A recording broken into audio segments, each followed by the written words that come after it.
Kia ora, and welcome back to what is the second in a series of Aotearoa Educators Collective Treaty of Waitangi Tribunal hearing deep dives. The other day we had a good catch up with Richard Manning, and this evening we are joined by Alicia Poroa, who is currently one of the DPs at Christchurch Rudolph Steiner School, but who has a long history in both the social studies and New Zealand Aotearoa history space, who was one of the people who gave evidence at the recent Waitangi Tribunal hearing. So a warm welcome to you, Alicia, and thank you for making the time to join us this evening. Thank you, Claire. It's lovely to be here. Thanks for inviting me. And before we dive into the actual guts of your what you spoke to at the at the Waitangi Tribunal hearing, just to give the listeners a little bit of a context, can you tell us about your background and the reason that you found yourself deciding to make a contribution in terms of evidence at the recent hearing? So, no Ngāti Te Ata, no Ngāti Te Pāku Hapu, no Waikato Tainui Ahau, ko Alicia Poroa tuku ingoa, no Tuakau Ahau. So I'm Māori, and I have felt compelled I was compelled and excited by the Aotearoa New Zealand History's release, and the way that this curriculum document had the potential to cross the equity boundaries, and that we haven't seen in my time as being an educator, which I've been an educator for nearly about 30 years. So that's what has compelled me to be part of this.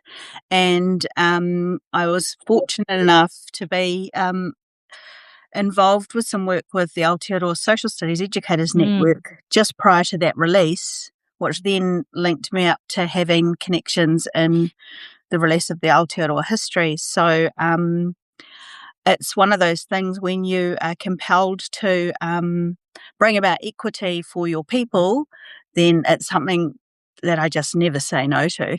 So when this opportunity came up to put a statement forward, I jumped at it, and of course, you know, that happens at the weekends and times when you're trying to do all your marking and catching up on your actual work. But I just feel compelled by who I am and where I've come from.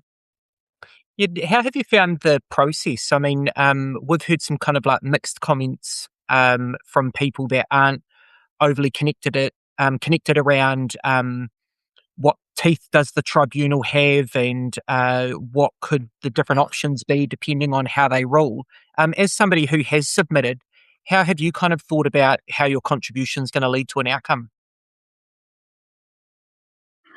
I think it's a multilateral approach, and yes, the comments about the Waitangi Tribunal not having teeth, and you know the mana that's given just speaks to the inequity that we still experience today, on the back of our rangatira signing this treaty as a partnership. So it speaks to the inequity of the partnership.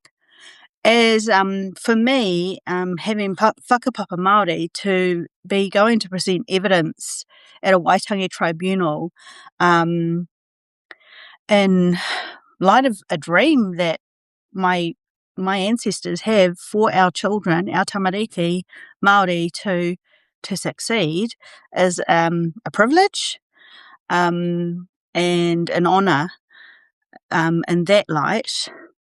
And in terms of what impact this could have, I think it has significant impact. And I think when we allow ourselves to be swayed by the narrative that the Waitangi Tribunal doesn't have teeth, then we're sort of buying into this political paradigm that's trying to invisibilise the importance of Te Tiriti o Waitangi.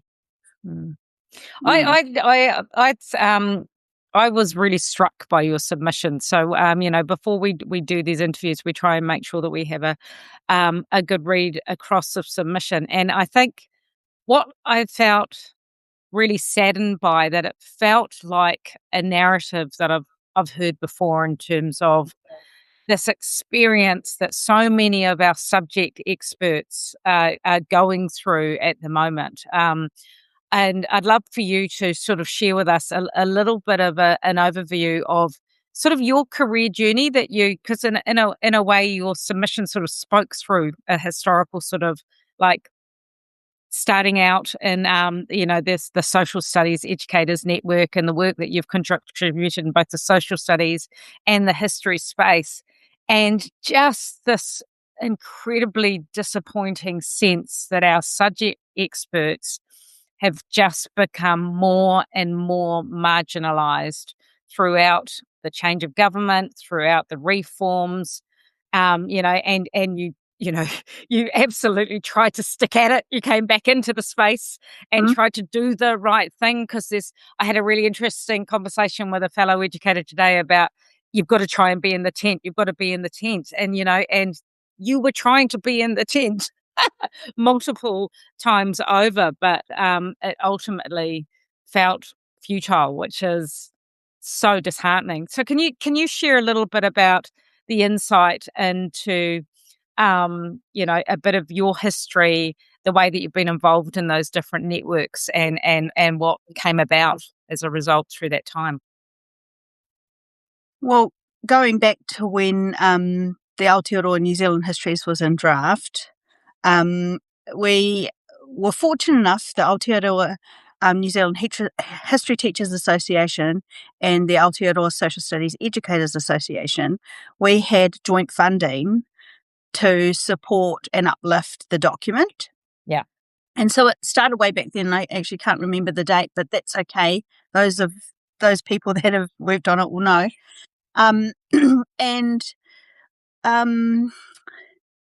We started off our work actually with a 2-day wānanga with Mere Berryman and her team from Pōtama Pounamu to come about with a way that we would present our history, the challenging histories, and so that we could protect the young people that were in front of us, not create division or a sense of, they did this, therefore they are something, So that was the intent that we started off with, and we just kept building up our repertoire with that underpinning factor, thinking about the difficulty of sharing stories that some of our children would have connections to in different ways, and how we'd do that in a safe way, but also a way that was honest and authentic to the stories. Which then led us to be really deliberate about finding authentic ways to make relationships with tangata whenua and those representatives of tangata whenua. And of course, that's quite a lot of groundwork. That's a lot of time. But we did it in several circumstances. And when we would go and deliver workshops in different locations, we tried to reach out to tangata whenua in those places and bring them in on that journey with us, and sort of bespoke the way that we would deliver in different locations, reflecting a te tiriti-centred approach and a culturally responsive approach. And that work still sits with us, which we are incredibly proud of. And then as things started to change, the Aotearoa histories became gazetted, and then it was sat inside the social studies or the social sciences document. So we carried on that work individually, not together as two expertise groups, and just continued to bring life into that document. And as we went along, it wasn't perfect. It was quite transformational in the way that it embedded the competencies into the practice, the understand, knows and do's, And when you wove the thread together with the tohu that went on the front of Understand No Do, which I've got on this little box here, it worked. And it worked as magic. And the key thing... And it was knowledge rich. So and it led you to so many pathways to explore, not only locally, nationally, but globally. Yeah. And whenever I was in the room with the new paradigm of the coalition and the representatives from the ministry, I would continually say that. Yeah. And it just fell on deaf ears. So, because I think it's nearly easy for us to forget just how far along this was. This was not a shell or a draft or a beginning of a process that was fumbling and falling over. This was fully formed resource developing, supporting these incredibly richly local subject expert led co-designed curricula. Absolutely. Yeah, Claire and I have reflected lots on the kind of positive feedback you'd get from teachers who were engaging with the curriculum. And I know one of the things I've always been aware of as a kind of ongoing discussion in developing curriculum is you're always aware of how is this going to be interpreted for teachers on the ground who aren't a part of this kind of rich conversation that we're having around the table. What was kind of your sense prior to the change of government around how embedded the curriculum was getting and kind of people's general attitude towards it? I would probably have to speak to the numbers that we would see as a subject expert group. I would say that we reached, indirectly or directly, what we did, we targeted kahuiako so that we had our leaders in the room. I would say that we reached about 360 teachers prior to that change, not to mention our membership, which I can't actually speak to the numbers because I can't remember, but I think we're 700 teachers. And when we were getting asked all the time, when are you coming to Taranaki to give us a workshop? When are you coming here? We want more. This isn't enough. So we were getting asked to do that. And of course, when you're a subject expert group, even though we had extra funding, it's definitely not enough to be able to get that reach. So then we made a strategic decision to start to focus on our digital platforms so that people could reach it in different ways, especially when we knew the change of government was coming and likely things were going to dwindle. Yeah, so your timeline, 23 through to 23, you had NEX funding that you talked about in terms of supporting and developing in this.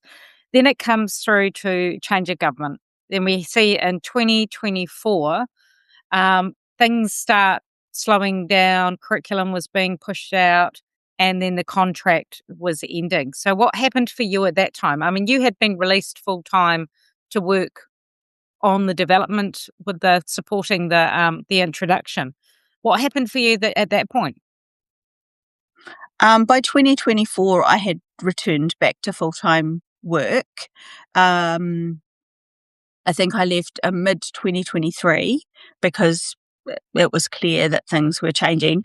It was only a part-time contract anyway, but I'm a steward of the Aotearoa Social Studies Educators Network, so still deeply involved. Yeah. What we decided to do was based on, once we got the parameters of what we were measuring on, which changed, and it was about I think the impact we were having, the impact that our work was having, which I believe the similar things came to Therese and Bruce's work with Hui Kai Manawa. Yeah. The impact you were having on learners. So we decided to, we've done some work, and it's not published yet, but we did some work around asking teachers what resources would be effective resources to help them do effective social studies teaching. And we did a pilot piece of research which is about to be published. And that way we could also use it for responding to this, how are we giving effect to the learners and teachers, but also get an idea of what kinds of resources teachers need in relation to the original document, not the current format of the curriculum. Yeah. Yeah. And what's your sense? We've had the draft that we're seeing now. Like Richard was really clear about talking about just how opaque it was in terms of who was creating that document. So we went from, a model that was clearly co-designed, resource supported by local expertise, everyone knew who was involved, to it all disappearing behind a bit of a veil. Mm-hmm. Was that your sense as well? Well, I'll take you back to when the English teachers made a stand. And Richard Manning put out a challenge on Facebook for other subject expert groups to follow. We had to have several meetings to decide what our next step was as a subject expert group. And we decided that we would sort of have a two-pronged approach, and we sort of collated what was happening and decided to put our names forward to support the rewrite. And at that time, we were getting a bit of backlash on that, but we knew our strategy. And so one of our team got to be on the rewrite, which they can't talk about, of course, because of non-disclosure agreements. Then the weaponisation of non-disclosure agreements, yes. Then I got to be on the curriculum focus group. Well, I got invited on there from the ministry, and I went and got a bit of advice from different people, iwi leaders as well, because I wasn't sure how safe it would feel for me as a Māori and my expertise are in mātauranga Māori. But nevertheless, I was supported, and I decided to put my name forward. I didn't sign any non-disclosure agreement. That absolutely was a weapon. And I went to the first meeting, and in the first meeting, we got asked what we wanted to see in there, and I said quite clearly, I want to see the centralisation of Te Tiriti o Waitangi and mātauranga Māori being uplifted in our social sciences document. Oh yes, we'll do that. The next meeting, we got given readings, one on knowledge rich, and there was a heading, mātauranga Māori, with a subheading, to be considered. Nothing underneath it. And for me, that was my out. That was it. I was like, I'm not going to be any part of this. When you're wanting us to make decisions on a document that's based on this knowledge-rich research, which doesn't even include mātauranga Māori. So for me, that was it. And I just out. Yeah. And then we started to then produce our statements to the community about how we felt. Because the writers who were in that group, once that draft was released, it wasn't anything like what they had contributed to. What was your kind of sense of the ministry in this process? Because one of the things that stood out for me watching the various different back and forth of the tribunal was that kind of tension between, are they just following orders from the government, or are the people involved implicated with the kind of deliberate removal of this? Did you get a sense that they were coming to these questions around how to centre Te Tiriti o Waitangi in a knowledge-rich curriculum genuinely, or were they just kind of delaying tactics because they knew it was never going to be in the end product? I I always take a human-centered approach to working with other humans and see them as people. Mm. And because, essentially we all are, right, working in a system In a that complex system, yeah. complex system that wants to be a linear system. And,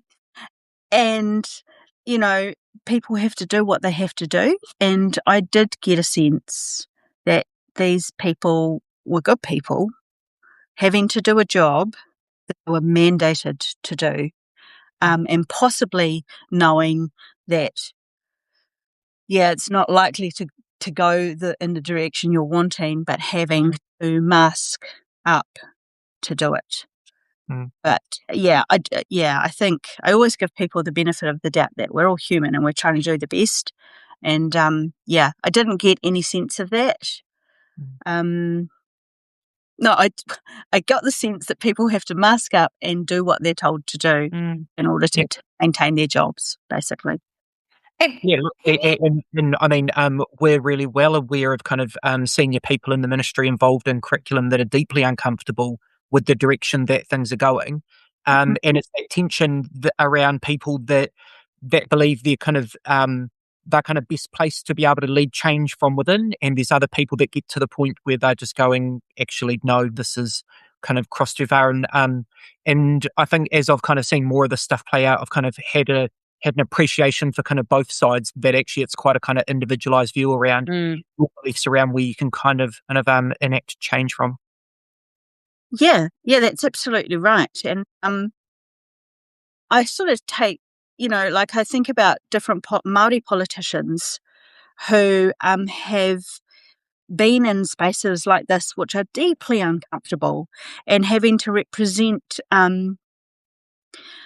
things that are a real misalignment to their values. And so, historically, I did a lot of reading about different people's stories and their positioning in those places. And you do have to take your own position and be really sorry. My phone just fell down. And be okay to pivot. Yeah. Where those tools of being a 21st century thinker and a dynamic person come in so handy right now, to foresee all possible futures, backcast from those futures and see what lies within. And because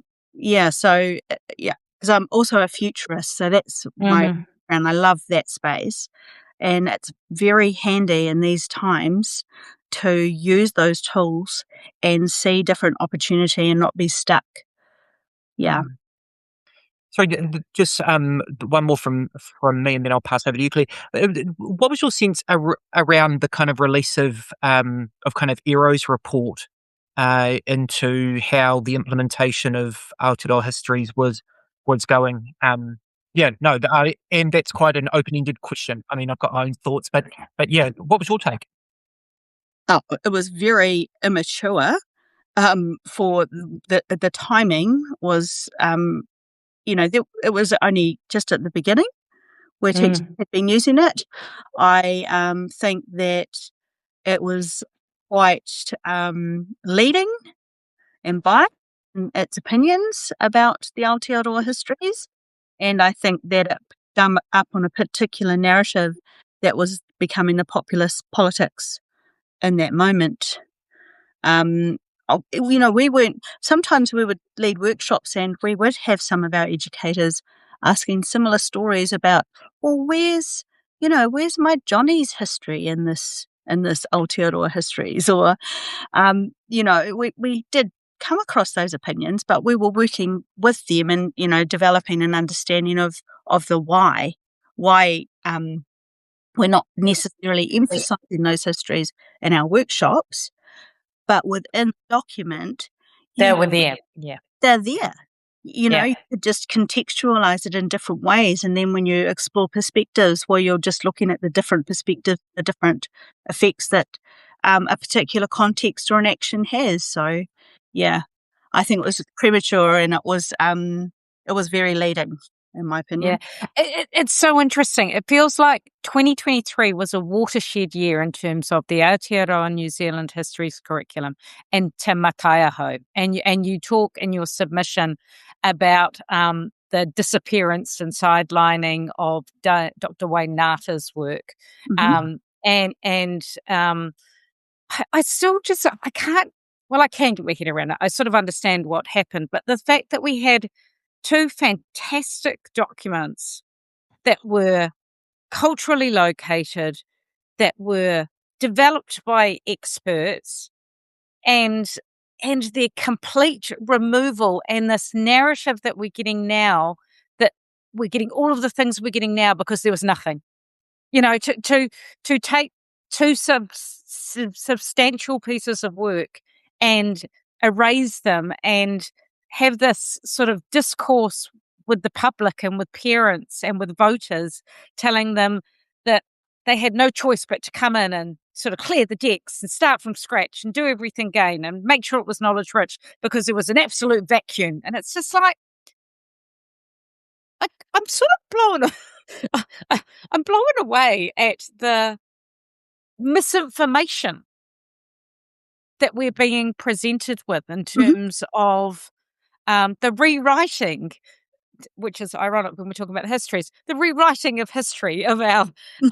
We were well and truly into a review, redeveloping, and it was being rolled out. And as you say, things were being reviewed in the infancy. So history's curriculum reviewed way too quickly for it to be meaningful in terms of whether it was the right thing or not. We saw the same with level 1 NCEA and an artificially early review of that and what have you. I mean, as a futurist, Mm-hmm. what do you see happening now? Like, what's our way forward? Like, I keep thinking about going, how do we find our way out the other side of this? And because I'm deeply nervous, particularly as a secondary school leader and a senior secondary school leader, the sheer scale of the damage that could be done is yet to be seen. Like, this is just the beginning, Mm-hmm. and I hate sounding like I'm doom and gloom. We've got to find a way through this for the sake of our young people. We've got to find a way through this for the sake of our colleagues. What's your thoughts about where to from here? How Well, do we maintain hope in this space? Well, one of my colleagues has done a doctorate on that and social action, and the power behind action is where hope lies. So when, just before the Waitangi Tribunal hearing, there was a gathering of 36 organisations who represent education and a statement produced.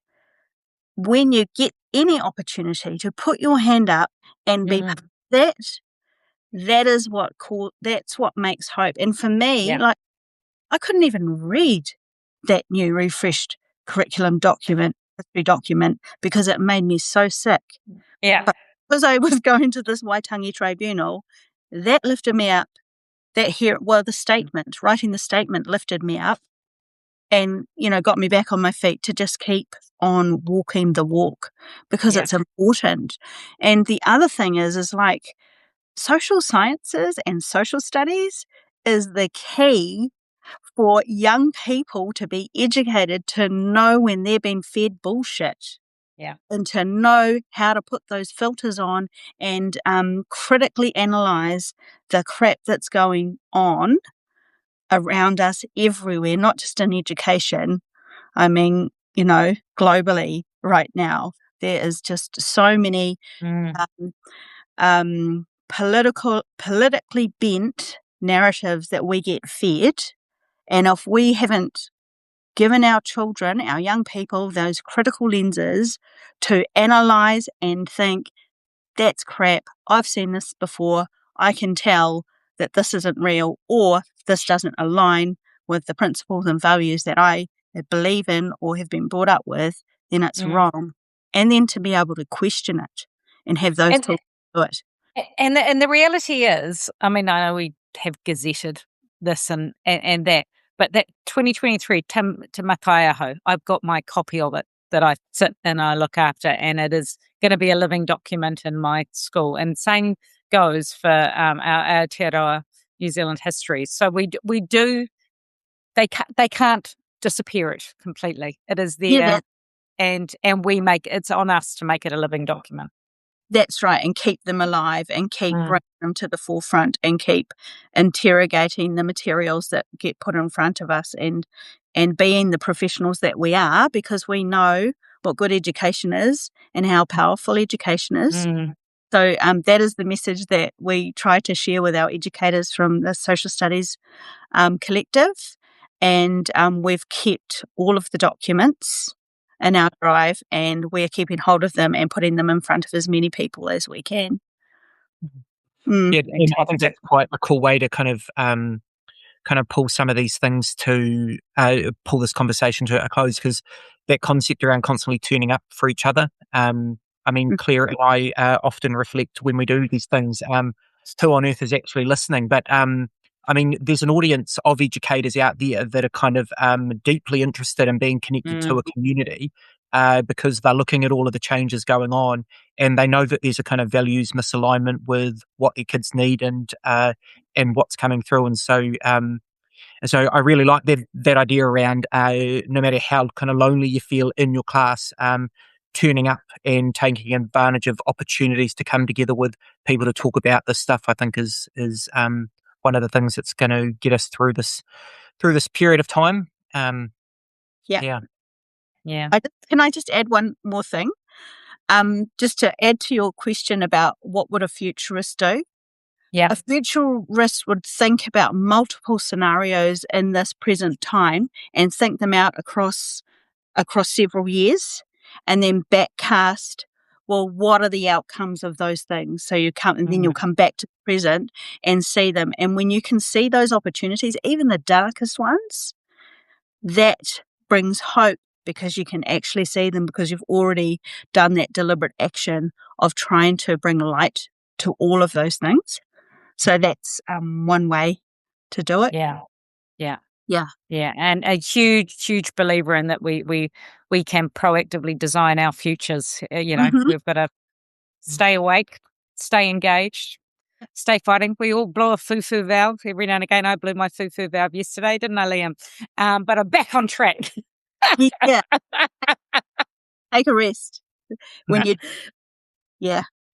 Big. So thank you so much, Alicia. And we will make sure that when we share these, that we'll also share a link to your submission. I encourage people to take a look, take the time to read it, because this is a narrative that we're seeing time and time again. Absolute subject experts being sidelined, absolute powerful documentation and resources that we have already developed as a country and as a community being sidelined and being buried. And we've got to make sure that, we don't lose that history and the truth behind actually what has been in place and what we can hopefully come back to build on again in the future. So a massive mihi from us to you, Alicia, and we look forward to having further conversation. I want to loop back round and have another conversation with you as a futurist sometime soon as well.